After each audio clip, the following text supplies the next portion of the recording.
look today at China and their increasing and intensifying crackdown on Christians and worshipers and these house churches that we've learned about, we'll talk about here in a minute more. And also even this crackdown is expanding into the so-called self-approved or government-approved churches, the 3 self churches. We'll talk about what all of that means. But joining me to discuss it is CBN's Gary Lane. Gary, how you doing? I'm great. Glad to be with you, Dan. Yeah, so let's talk about this. You had an interview with Bob Fu. We're going to get into that in a minute, talking about this topic. I mean, this is, every time, Gary, I think I see the bottom of it can't get any worse with persecution with Christians in China.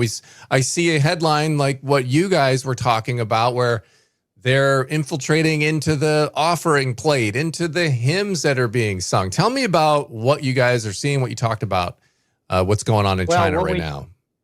What we talked about, Dan, is the Sinicization of the Chinese church. And what that means is basically taking Christianity and melding it or integrating it with Chinese Communist Party doctrine and forcing the Christians basically to bow down to the state.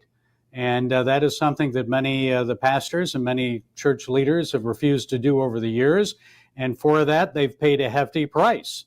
Many are in prison right now because they have refused to pay allegiance to the state. They say, look, our allegiance is due to God and God only, not to the Chinese Communist Party. So this crackdown's continuing.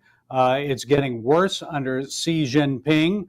It's reminiscent of the Cultural Revolution under Mao to a certain extent. They're not killing people out in the streets like they were back in those days. But many pastors and church leaders are being arrested, churches shut down, and more restrictions being put in place. Yeah. And one of the churches here is a house church. It's and I don't know how to pronounce these names. I'm not going to pretend I know Chinese, but the Jinyi Village Church, 9 people were detained, including the pastor there. And this is interesting, Gary. Maybe you can talk about the significance of this a little bit. Sure. But, you know, the house churches, because I think what happens is, and correct me if I'm wrong with my understanding of this, but what happens is the government, you know, sets up these rules to be an approved church. And the Christians there, the followers there that don't want to go along with that because they're like, that's not good. You know, they're changing Bible verses and all these things that they're doing. And so then they set up a house church and they don't follow these things and they put themselves at risk. So we've seen those be kind of infiltrated before, and you can see why that's going on. But even now, if you're a quote unquote approved church, they're still going after you. And that's what this church here, where the 9 people were detained. They were raided for supposedly refusing to comply to state demands, and 4 of them still remain under criminal detention. So tell me what's going on there with the state approved versus, you know, the non-approved ones here. Well, let me explain what the 3 Self-Patriotic Church is. It's a state-run church, as you had mentioned. But what that means is the Chinese Communist Party has complete control over the churches. They tell you when you can meet, where you can meet, who the pastor or the minister is of that church, or in many cases the priest, if it's a Catholic church, who that is, who your guests can be, what they will talk about, what time the service will be. No one under the age of 18 is allowed to attend the services because they want those young people, their minds, to be brainwashed by the Chinese Communist Party, not by Christianity.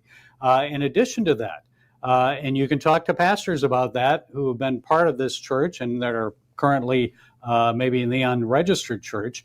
Some of the other restrictions are the Bible. You cannot preach from the book of Daniel. You cannot preach from the book of Revelation. Nothing that talks about future, the end times, Christ's return to earth, because why would you need this Jesus when you have the Chinese Communist Party? And the state controls everything and provides everything you need. You don't need this mythical God, because you have to remember most of the Chinese Communist Party, most of the members are atheists. So they don't follow Christ at all. They don't believe in God. And why would you need God when the Chinese Communist Party is there to provide all?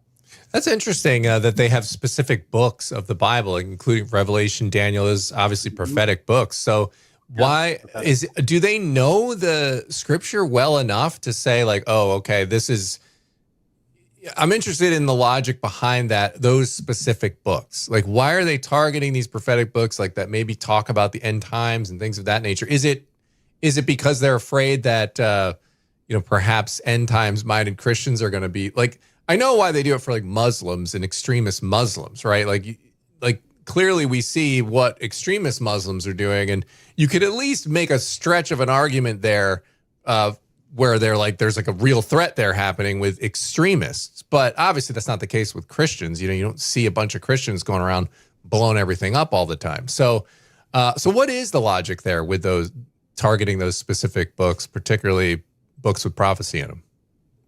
Well, again, if it has to do with the end times, we know as believers that in the end time, Jesus will return to earth. And again, why do you need Jesus when you have the Chinese Communist Party? Now, Yeah. they also believe that they are rulers of all under heaven, right?